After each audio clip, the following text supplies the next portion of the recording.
It was sold to us as fair, progressive, Lib Dem friendly, a budget bluntly put to favour the poor, not the rich. What to make then of a report by the Institute for Fiscal Studies which flatly contradicts those words today? The analysis suggests the changes will hit the most vulnerable sector of society the most, will penalise badly off families with children. The Deputy Prime Minister calls the study partial and says it doesn't take into account improvements that will come longer term. So who's right? Our economics editor, Paul Mason, reports. It's a life of own-label goods, carefully counted cash, the benefit office and getting by. But for the poorest families in Britain, life is about to get harder. The Coalition's budget, announced in June, will take 5p in the pound out of the pockets of the poorest families, hitting them harder than anybody else. George Osborne called it a progressive budget and produced a graph to prove it. The poorest would lose 1.5% of income, those in the middle about 1%, and the rich would be mildly hammered at 2%. But today, the Institute for Fiscal Studies blew the Treasury's analysis away. This, they say, is the real picture. The shape is clearly regressive.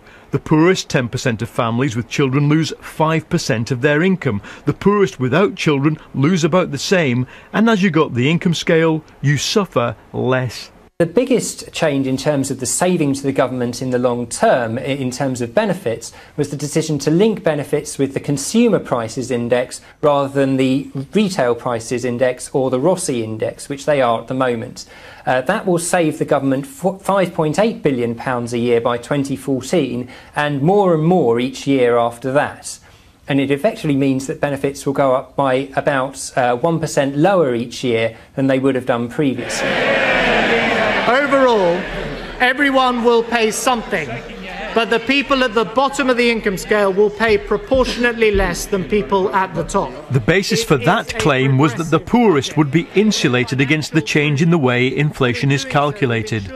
Not so, says the IFS. It's true that for a lot of benefit claimants, they're not paying mortgage payments because they're renting rather than owning their own home. And they're insulated from council tax because they can claim council tax benefit. However, only about 23% of all benefit recipients are completely insulated from both increases in mortgage payments and council tax.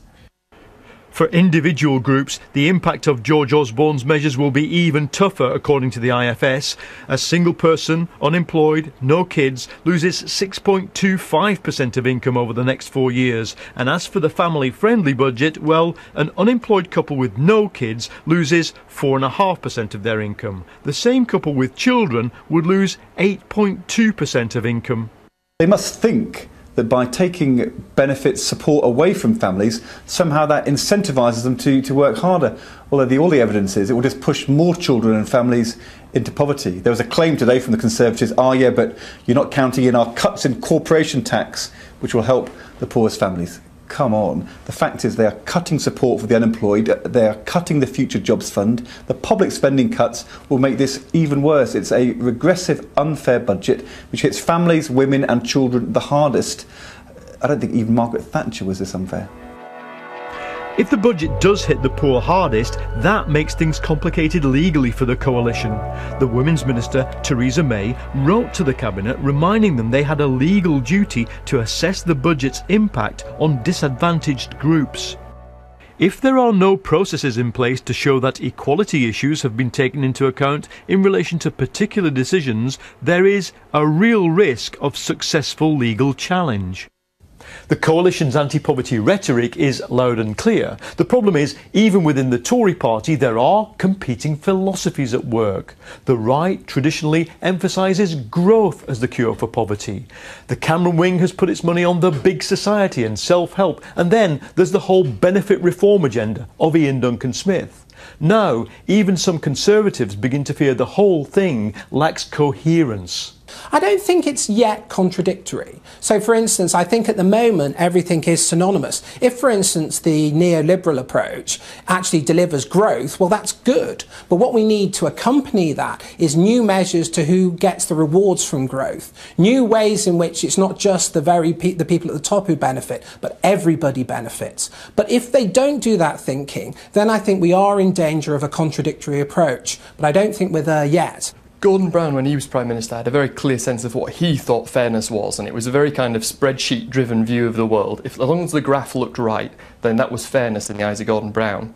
Now, in a sense, the coalition is still playing by his old rules, rather than some sort of wider sense of what fairness is. For example, increasing the incomes of the poor by getting more people working, increasing their incomes by encouraging them to have better skills, improving education. That whole wider debate about poverty, I don't really think they've managed to formulate their view of what fairness is very well yet. For the opposition, today's been the first day for some time where they've scented political blood in the water. For, beyond all the detail, if the IFS is right, then a major part of the Tory narrative does not add up. If there's a philosophy, it's a philosophy that getting government out of the way will somehow make our society stronger, our economy better, and incomes more equal. All the evidence is the opposite will happen. This will lead to a weaker economy, to more unfairness and inequality, to more injustice, and